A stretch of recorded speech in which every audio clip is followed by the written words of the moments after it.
Selamat petang semua. Untuk hari ini kita akan masuk bab 5. Kita sharekan skrin. Okay, kita akan masuk bab 5, gerak baras dalam tumbuhan. Untuk bab 5 ni, gerak baras dalam tumbuhan. Ada 3 subtopik, iaitu 5.1 jenis gerak baras. So nanti kita akan belajarlah 5.1 jenis gerak baras. And then 5.2 fitohormon. Fitohormon iaitu hormon tumbuh-tumbuhan. Untuk 5.2 fitohormon, kamu akan belajar apa maksud fitohormon, jenis-jenis fitohormon. Ada 5 lah, auksin, ibereurin, sitokinin, asid aksesik, etilina. Dan kita akan fokus satu hormon, iaitu auksin, terhadap gerak baras dia. Khasnya terhadap fototropisme dan zootropisme. Dan satu lagi subtopik iaitu 5.3 aplikasi fitohormon dalam pertanian. So untuk hari ini kita akan fokus 5.1 jenis gerak baras.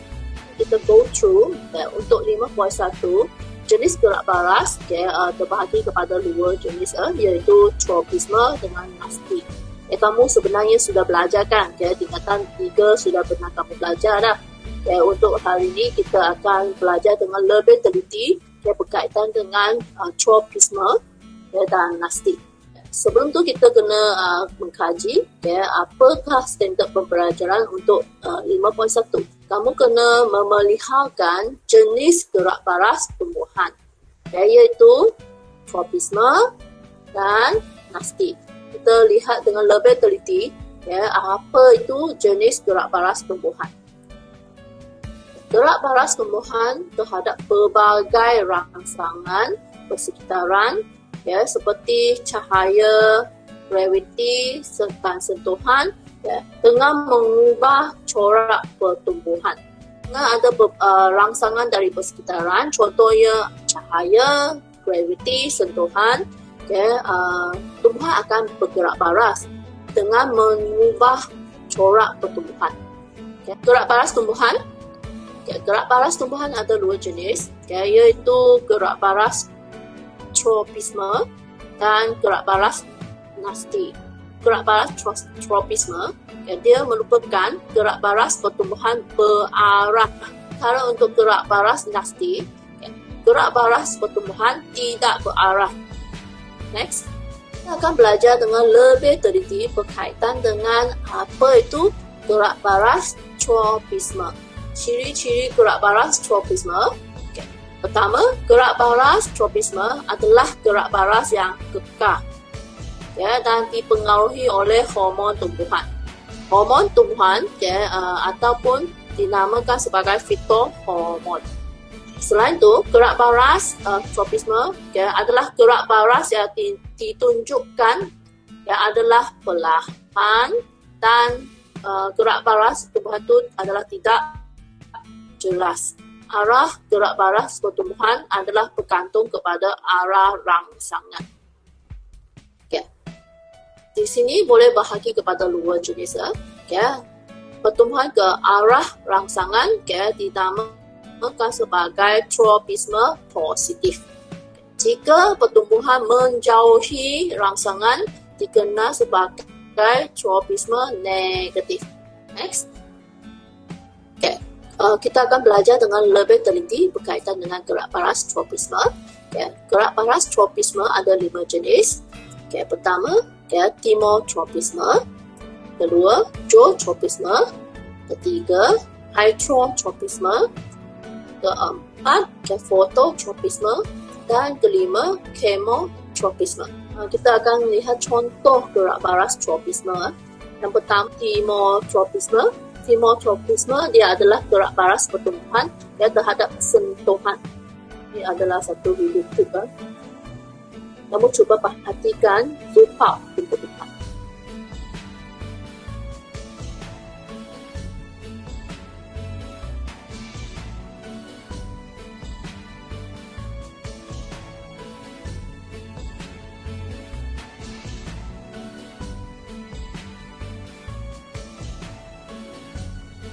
Suhu paut menunjukkan kemotropisme positif. Dengan berpaut pada objek seperti kayu, besi, bagi membolehkan untuk mendapatkan sokongan. Next, zootropisme adalah gerak baras pertumbuhan terhadap tarikan graviti. Katakanlah satu pasu dengan ada tumbuhan yang bahagian ni adalah pucuk dan bahagian yang belakang ni adalah akar. Pucuk menunjukkan zootropisme negatif. Zootropisme negatif maksudnya pucuk akan menjauhi dari tarikan graviti. So, pucuk bertumbuh ke arah atas. Manakala untuk akar adalah menunjuk zootropisme positif. Zootropisme positif maksudnya akar akan bertumbuh ke arah tarikan graviti. So, dia akan tumbuh ke arah bawah. Hydrotropisme, gerak baras pertumbuhan terhadap air. Ini adalah sumber air. Akar tumbuhan akan bertumbuh ke arah air. Akar menunjukkan hydrotropisme positif. Seterusnya, fototropisme. Fototropisme adalah gerak baras pertumbuhan terhadap cahaya. Cuba lihat raja ni. Ini adalah pucuk tumbuhan tumbuh ke arah cahaya. So, ini menunjukkan pucuk adalah fototropisme positif. Kerana tumbuh ke arah cahaya. Seterusnya, kemotropisme. Gerak baras pertumbuhan terhadap kimia. Contohnya ni adalah satu eksperimen. Sepohon tumbuhan ditanam dalam satu pasu. Bahagian kiri siram air, sebelah kanan siramkan air sabun. Setelah beberapa hari didapati akan menjauhi bahan kimia iaitu air sabun. Akar menunjukkan kemotropisme negatif apabila tumbuh menjauhi bahan kimia tertentu. Akar menunjukkan kemotropisme positif. Jika kita membaja ataupun membuburkan baja, so akar akan bertumbuh ke arah garam mineral. Teruskan lagi untuk gerak baras nasti. Gerak baras nasti ada 5 jenis juga, iaitu fotonasti, seismonasti, niktinasti, termonasti, timonasti. Ciri gerak baras nasti. Pertama, tidak semua gerakan nasti merupakan gerak baras pertumbuhan. Kalau untuk gerak baras tropisme, gerak baras dia adalah merupakan gerak baras pertumbuhan. Tetapi untuk gerak baras nasti, tidak semua gerakan nasti merupakan gerak baras pertumbuhan. Gerak baras yang ditunjukkan adalah lebih cepat, lebih jelas kalau banding dengan gerak baras tropisme. Terdapat gerak baras nasti yang bertujuan untuk menyelamatkan diri. Contoh gerak baras nasti yang pertama, fotonasti. Fotonasti biasanya melibatkan kelopak bunga. Kelopak bunga akan bergerak baras terhadap cahaya. Contohnya yang ni adalah bunga ros Jepun lah. Bunga ros Jepun berkembang apabila menerima cahaya matahari yang maksimum. Jika waktu malam, bunga ros Jepun akan mengucuk. Teruskan lagi, seismonasti adalah gerak baras yang berlaku disebabkan oleh rangsangan mekanikal. Seperti kejutan, sentuhan, tiupan angin, titisan air hujan. Seismonasti dapat dilihat pada daun, stigma ataupun statement. Cuba kamu lihat yang video klip yang cikgu bagi ni. Gunakan tangan ataupun jari sentuh daun pokok semaru. Daun pokok semaru akan mengucuk. Kan? Yang ni menunjukkan seismonasti. Okay. Seterusnya, Nycti Nasti. Okay. Nycti Nasti adalah gerak paras rigma sikadian tumbuhan terhadap keadaan gelap. Okay. Contoh yang spesifik, okay, daun pokok kekacang. Okay. Daun pokok kekacang, contoh pokok petai belalang. Okay. Cuba kamu lihat dari rajah. Okay, yang ni adalah daun pokok petai belalang. Daun pokok petai belalang akan menguncup pada waktu malam. Manakala pada waktu siang, akan kembali terbuka. So, fokus. Ni daun pokok petai belalang akan menguncup. Manakala pada waktu siang, dia daun pokok petai belalang akan terbuka semula. Okay, next. Thermonasti. Okay, thermo tu rujuk kepada suhu. Thermonasti merujuk kepada gerak paras tumbuhan terhadap perubahan suhu persekitaran. Okay, ni khasnya untuk bunga tulip. Bunga tulip menguncup apabila suhu menurun. Suhu menurun, bunga tulip akan menguncup. Manakala pada waktu kenaikan suhu, bunga tulip akan berkembang, mekar. Next ya, untuk gerak paras nasti adalah Thigmonasti. Thigmonasti, gerak paras tumbuhan terhadap getaran. Ini khas untuk tumbuhan karnivor merangkap larat Venus. Di mana rangsangan yang diterima menyebabkan daun tertutup dan merangkap serangga. So kamu boleh lihat yang ni. Ni adalah pelangkap lalat Venus. So kalau serangga hinggap ke pelangkap lalat Venus, daun akan tertutup dan merangkap serangga. Rasanya ini sahaja kan, senang kan untuk 5.1 ni. Kamu hanya just kena tahu ciri-ciri gerak paras tropisme, ciri-ciri gerak paras nasti. Kemudian kamu kena tahu contoh gerak paras tropisme dan contoh gerak paras nasti. Okay? Boleh? Cuba uji diri kamu. Teacher bagi satu quiz and then ada 15 soalan. Okay, kamu cuba test kamu faham ke tidak. Teacher klik start ya. Okay, antara berikut yang manakah jenis gerak paras tumbuhan? Reflex, nasti, terkawah, tropisme. Okay, tamat masa. Okay, kita lihat apa jawapan. Okay, jawapan nasti dengan tropisme. Next question. Okay, gerak paras apa merupakan gerak paras bahagian-bahagian tertentu tumbuhan seperti akar, pucuk, sama ada tumbuh mendekati ataupun menjauhi rangsangan. Okay, jawapan hanya satu, iaitu tropisme. Next.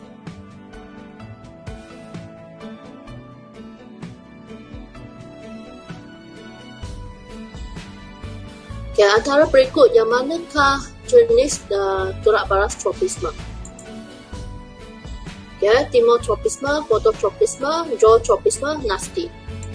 Okay, ini senang kan? Okay, ada 3 jawapannya. Okay, iaitu timotropisme, fototropisme dengan zootropisme. Okay, seterusnya.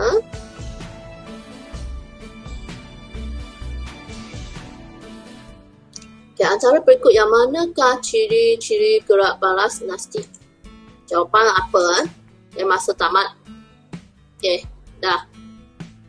Okay, jawapannya gerak paras nasti adalah lebih cepat dan jelas berbanding dengan gerak paras tropisme. Okay, soalan kelima. Antara tumbuhan berikut yang manakah menunjukkan foto nasti? Yang mana satu gambar raja ataupun mana satu jenis tumbuhan yang menunjukkan foto nasti? Okay, jawapan apa? Okay, masa tamat. Okay, foto nasti adalah bunga rose Jepun.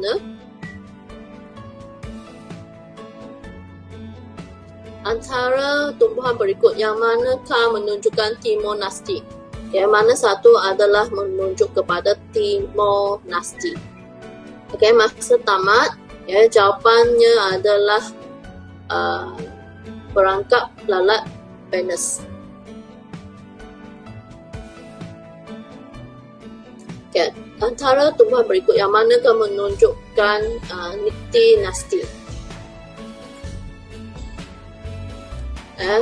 Rose Jepun, petai belalang, pokok semalu, bunga tulip. Yang mana jenis tumbuhan yang menunjukkan Nycti Nasty? Jawapannya petai belalang.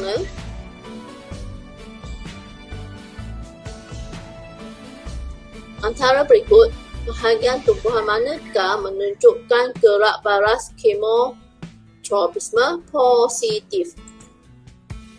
Akar, batang, pucuk, bunga. Jawapannya akar saja, tak ada pilihan yang lain. Next. Antara berikut, bahagian tumbuhan manakah menunjukkan gerak baras heterotropisme positif? Jawapannya akar juga. Next.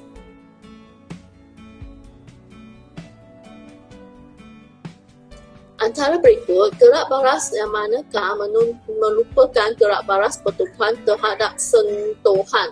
Fototropisme, heterotropisme, kemotropisme ataupun tigmotropisme. Jawapannya tigmotropisme.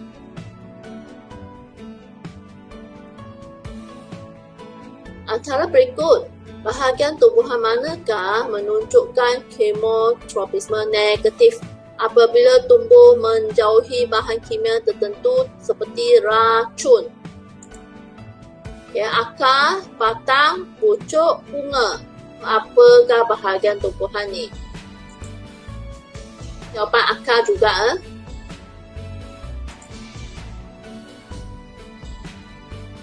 Antara berikut, gerak baras yang manakah melupakan gerak baras yang berlaku disebabkan oleh rangsangan mekanikal?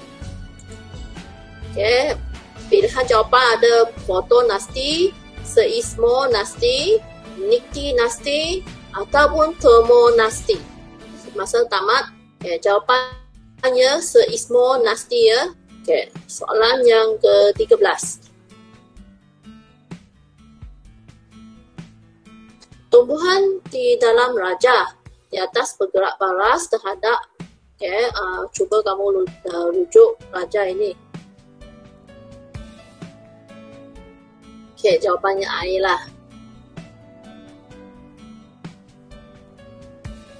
Rangsangan yang menyebabkan gerak baras tumbuhan adalah seperti berikut, kecuali air, cahaya matahari, sentuhan ataupun gas. Jawapannya gas lah.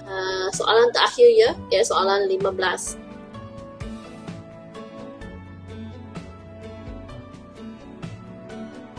Rajah di atas menunjukkan gerak baras tumbuhan. Antara berikut yang manakah benar?